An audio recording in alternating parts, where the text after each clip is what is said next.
রফিক মিয়া একটি বাজারে সবজি বিক্রি করেন। তিনি সবসময় নিজের ভাগ্যকে দোষ দেন এবং কখনো আলহামদুলিল্লাহ বলেন না। ভাই, এ বাজারে কোনো লাভ নেই। দিন রাত খেটে যাচ্ছি কিন্তু কিছুই টিকছে না। খরিদ্দারও নাই, দাম কম, কত কষ্ট করি কিন্তু আল্লাহ আমার দিকে একবারও তাকান না। ভাই, একটু ধৈর্য ধরেন।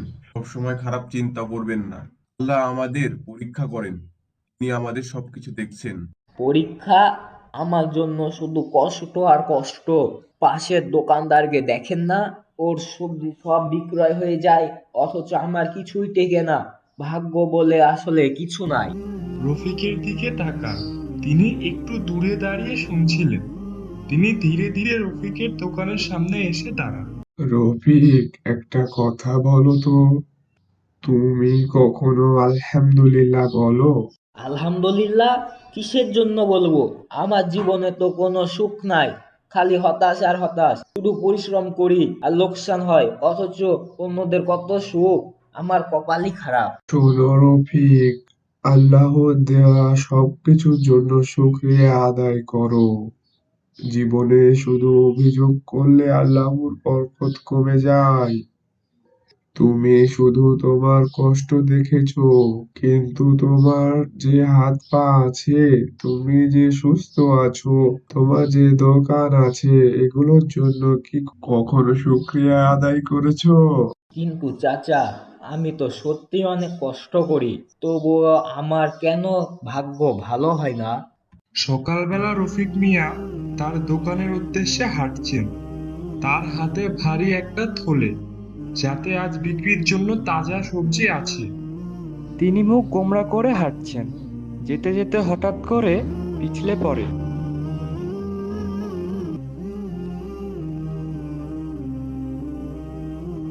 হায় আল্লাহ, এখন কি হবে? এমনিতে ব্যবসায় কোনো লাভ নেই, তার উপরে এই বিপদ। এখন কিভাবে দোকান চলবে? ঠিক তখনই জামিল নামে এক তরুণ দোকানদার এগিয়ে আসে। সে রফিকের দীর্ঘদিনের পরিচিত। জামিল দুই হাতে রফিককে ধরার চেষ্টা করে এবং তাকে উঠতে সাহায্য করে। রফিক ভাই, ধৈর্য ধরুন, খুব বেশি ব্যথা লেগেছে? কি আর হবে, এমনিতেই আমার ভাগ্য বলে কিছু নেই। সারাদিন পরিশ্রম করি, লাভ পাই না, তার ওপর এই দুর্ঘটনা। আল্লাহ আমাকে শুধু কষ্টই দেন। ভাই, কষ্টের মধ্যে শুকরিয়া বলা উচিত। আল্লাহ আমাদের যা দেন তার জন্য আমাদের কৃতজ্ঞ থাকা উচিত। দেখুন, আপনি আরো বড় কোনো দুর্ঘটনার শিকার হতে পারতেন। হয়তো পা ভেঙে যেত, হয়তো আরো বড় ক্ষতি হইতো, কিন্তু আল্লাহ আপনাকে বাঁচিয়ে রেখেছেন। তবুও কি আপনি আলহামদুলিল্লাহ বলবেন না? এত কষ্টের মাঝেও কিভাবে আলহামদুলিল্লাহ বলবো? আমার দোকানের সবজি নষ্ট হয়ে গেল, আজ সারাদিন কিভাবে চলবো? ভাই, এই পৃথিবী একটা পরীক্ষা। কষ্ট আসবে, বিপদ আসবে, কিন্তু তার মধ্যে যদি আমরা ধৈর্য ধরতে পারি, তাহলে আল্লাহ আমাদের জন্য আরো ভালো কিছু রাখবেন।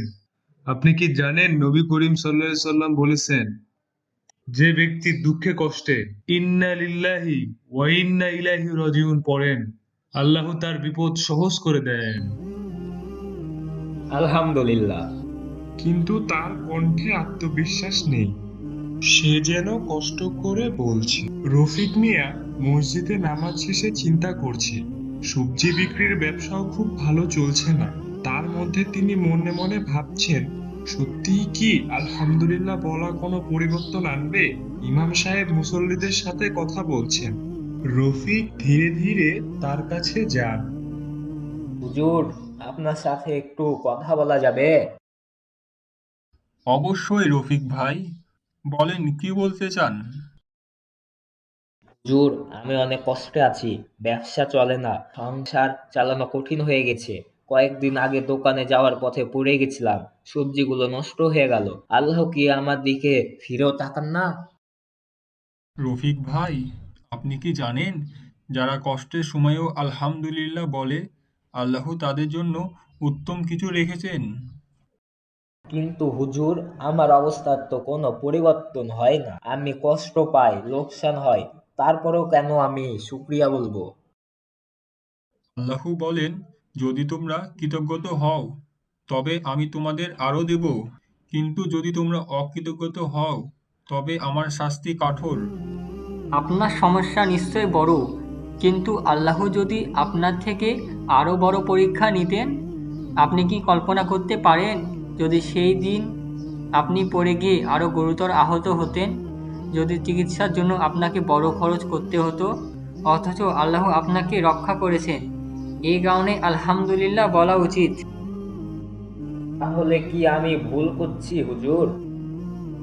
ভুল করা দোষের কিছু নয়, কিন্তু ভুল থেকে শিক্ষা না নেওয়াই দোষের। এখন থেকে আপনি প্রতিটি পরিস্থিতিতে আলহামদুলিল্লাহ বলা শুরু করুন। ভালো সময়েও বলুন, খারাপ সময়েও বলুন। দেখবেন ধৈর্যের সাথে শুকরিয়া মিশিয়ে দিলে আল্লাহ আপনার জন্য বরকত এনে দেবেন। আলহামদুলিল্লাহ।